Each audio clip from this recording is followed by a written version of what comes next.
Imagine walking into your office one morning, after 17 years of pouring your heart into a company, only to be told, your job's gone. Clear your desk by 5. No warning, no thank you, just a cold dismissal. Now imagine discovering that the people who fired you are hiding a multimillion-dollar secret, a secret only you can expose. This is the story of Ethan Carter, a man who turned betrayal into a masterclass in justice. Stick around, because by the end, you'll see why underestimating the quiet guy in the corner is the biggest mistake a company can make. Hit that subscribe button, and let's dive into a corporate conspiracy that'll keep you glued to your screen. My name is Ethan Carter. At 52, I was the senior systems architect at Horizon Dynamics, a tech firm in Seattle, Washington. For 17 years, I'd been the guy who kept the digital gears turning. From the days of clunky servers to AI-driven cloud systems, I'd seen it all. 3 CEOs had passed through, each promising disruption before leaving chaos for me to clean up. I trained every coder, fixed every crash, and worked late nights without complaint. Horizon wasn't just a job, it was my legacy. That Monday, everything changed. My boss, Nathan Reed, called me into his office. Claire from HR was already there, her tablet glowing with the severance agreement. "Ethan, after 17 years, we're restructuring," Nathan said, his voice flat. "Your position is being eliminated. Clean out by end of day." No emotion, no gratitude. Just 17 years reduced to a single sentence. I nodded. Understood. No outburst, no begging. I walked back to my desk, feeling the eyes of younger coders, kids I'd mentored, darting away from me. News spreads fast in open-plan offices. I packed methodically, a photo of my son, Lucas, now in college, a mug my daughter, Mia, painted in middle school, a tiny succulent that defied fluorescent lights for a decade. As I boxed my life, Sarah from product design stopped by, her voice trembling. "Ethan, this is insane. You are Horizon. How can they do this?" I shrugged. Companies evolve. But inside, I knew this wasn't evolution, it was amputation. Nathan watched me leave, standing in his doorway like a guard. No goodbye, just a silent checkpoint to ensure I was gone. In my car, I stared at Horizon's gleaming 15-story headquarters. My badge, surrendered at security, had been renewed 16 times. I started the engine, a faint smile creeping in. They thought they'd erased me. They had no idea what was coming. I joined Horizon when it was a scrappy start-up in a rented warehouse. Back then, my wife, Lauren, teased that I loved the servers more than her. She wasn't wrong. I knew every line of code, every patch, every quirk in systems that had survived mergers, hacks, and executive whims. Nathan, my boss for the last 4 years, was a tech pro with a Wharton degree and a fetish for buzzwords like synergy and agile transformation. He called us resources, not people. 6 months ago, Nathan hired a consultant, Victor Hayes, a slick guy with a Harvard MBA and a Rolex that screamed, "I'm better than you." They'd whisper in glass-walled conference rooms, glancing at me as I passed. Then my admin access started shrinking, subtle cuts to permissions I'd held for years. I didn't complain, I observed. At home, Lauren noticed my silence. "Work okay?" she asked over dinner. "Just the usual," I lied, but the air felt heavy. 3 months ago, I found a clue. A routine audit I ran, something no one else bothered with, flagged odd transactions in our procurement system. Payments to a vendor called Nexus Ventures, a company with no website, just a P.O. box in Delaware. The transfers started small, $10,000 here, $20,000 there, but grew to $200,000 a month. I traced the approval chain to CFO Marcus Langston. A LinkedIn search revealed Nexus's registered owner, Derek Langston, Marcus's cousin. I kept digging. Nexus wasn't alone. Another vendor, Pinnacle Consulting, had siphoned $1.2 million over 2 years. Its owner? Marcus's old college roommate. The scheme was clever: inflate costs for real services, like software licenses or cloud storage, by 10 to 15%. Auditors skimming for fake invoices wouldn't notice. Over 3 years, they diverted $3.8 million. Then I found a kicker. Victor wasn't just a consultant. Emails I shouldn't have seen thanks to an old backup protocol I'd set up showed he'd been hired to streamline IT, code for getting rid of me. Nathan knew about the fraud and got budget boosts for his silence. Victor's job was to erase the one guy who might notice: me. The day I was fired, I sat in my home office, a flash drive from my safe deposit box plugged into my laptop. Company policy banned off-site data, but a decade ago, legal had approved my secure backups for audits. They'd forgotten. I hadn't. The drive held everything: financial records, emails, access logs.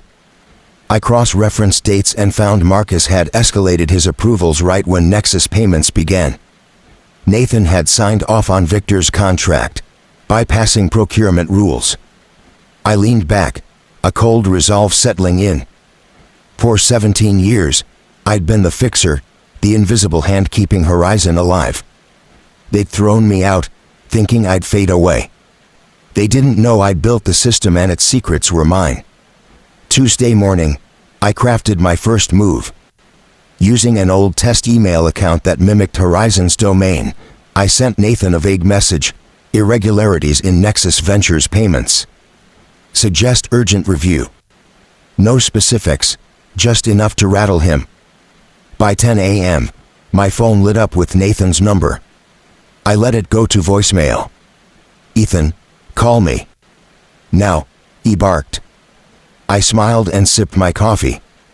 Claire from HR emailed next, warning of breach of confidentiality and legal action. I hadn't signed their severance deal, so her threats were empty. At noon, I visited my bank, retrieving another backup from my safe deposit box.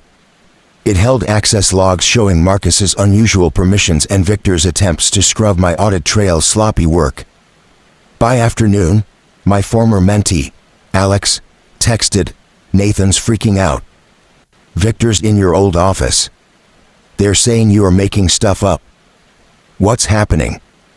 I replied, "Stay out of it, Alex. Just watch." At 4 p.m., Marcus called my home line, his tone smooth. "Ethan, let's talk. Misunderstandings happen. Meet me tomorrow, we'll sort it out." "Name a vendor," I said. Silence. "Nexus Ventures. Pinnacle Consulting. Ring any bells?" His breath hitched. "You're overstepping," he snapped. "We can offer severance, a good reference." I hung up. Minutes later, Claire emailed a doubled severance offer, tied to a gag order. They were desperate. Wednesday was Horizon's board meeting. I parked across from headquarters, laptop open. At 9:30 a.m., I sent an email to every board member from my ghost account. Subject: before you approve bonuses. Attached was a 20-page report, spreadsheets of Nexus and Pinnacle payments, Marcus's family ties, Nathan's complicity, Victor's role. I'd blind copied a reporter at a local tech blog, just in case. By 10:15, my phone buzzed with voicemails from board assistants. I ignored them. At 11 o'clock, Alex texted, "Cops are here. Marcus and Nathan in separate rooms. Victor's sweating." "Dude, what did you do?" I didn't reply. The dominoes were falling. That afternoon, I met Rachel Kim, a board member I'd worked with during a cybersecurity overhaul. Over coffee, I handed her a printed report and another flash drive. "This isn't about revenge," I said. "It's about truth." She nodded. "The board's in chaos." Marcus tried to blame Nathan. "Nathan's pointing at Victor." Your timing's impeccable. By evening, job offers rolled in from rival firms, drawn by whispers of my availability. I ignored them.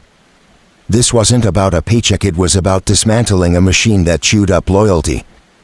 Thursday, Horizon stock dipped 8% as news of executive investigations leaked.